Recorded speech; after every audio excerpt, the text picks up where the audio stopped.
এগিয়ে আসতে হবে সাগরণের বিচার হওয়ার জন্য। আজকে যদি আপনারা সচেতন থাকতেন তাহলে সাগরণের বিচার হতো, আর বিচার যদি হতো আপনাদের ব্যবসা বিরোধ আপনারা আবারও ফিরে পেতেছিলেন রাষ্ট্রপতি জিয়াউর রহমানের সময় যেভাবে আপনারা ফিরে পেয়েছিলেন। তাই আপনাদের কাছে আমার অনুরোধ থাকবে আপনারা নারী জাগরণের কথা বলবেন। প্রিয় ভাই বোনেরা, আজকে আমাদের প্রেস কনফারেন্স হয়েছে। আমাদের এখন আমাদের মূল্যবান বক্তব্য রাখবেন আমাদের বিশেষ অতিথি এবং প্রধান অতিথি। আমি শুধু ধন্যবাদ জ্ঞাপন করছি যারা কষ্ট করে আজকে এসেছেন, তাদের আন্তরিকভাবে ধন্যবাদ এবং কৃতজ্ঞতা জানাই। এবং আমি আশা করব আমাদের নারীরা আবারও এগিয়ে যাবে ইনশাল্লাহ। আপনি দেখেছেন মাগুরা যে ছোট্ট বাচ্চাটা কিভাবে তাকে ধর্ষণ করা হয়েছে, কিভাবে ধর্ষণ করে তাকে আজকে মৃত্যু পথের জন্য এটা হয়তো বাঁচবে কিনা জানি না।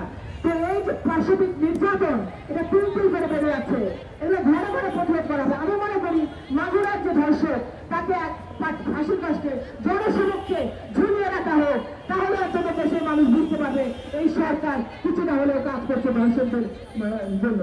তো আমি আন্তরিকভাবে অনুরোধ করবো এই সরকারের কাছে যে অন্তত এই ধর্ষককে দিয়ে তাদের বিচারটা শুরু করা হোক। ধন্যবাদ সবাইকে, সবাই ভালো থাকবেন। আমরা দেখা হচ্ছে। আল্লাহ আসসালামু আলাইকুম।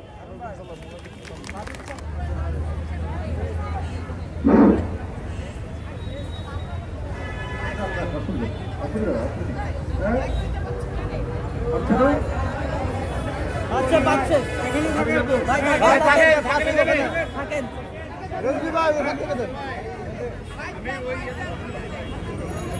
সম্মানিত সভাপতি জাতীয়তাবাদী মহিলা দলের প্রধান অতিথি রয়েছেন আমাদের মুরব্বী, আমাদের এই দেশের অসংখ্য জাতীয় আন্দোলন নারী আন্দোলনের প্রতিকৃত একটি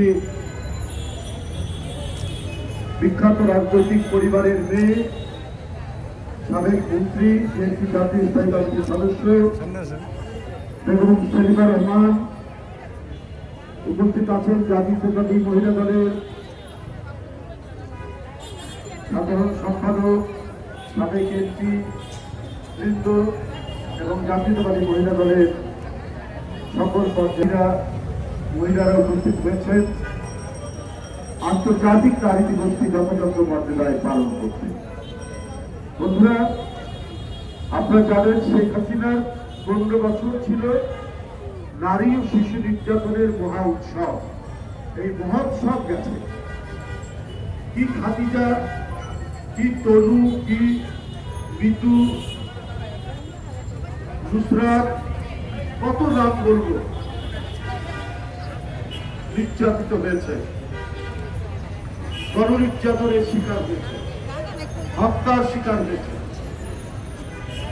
বাসের মধ্যে নিপীড়িত হয়েছে রূপা। কারণ একটি জঙ্গলি সরকার ক্ষমতায় থাকলে সমাজের মধ্যে জঙ্গলের রাজত্ব কায়েম থাকে। শেখ হাসিনা সেই ভয়ঙ্কর আদিম অরণ্যের রাজত্ব কায়েম করছে।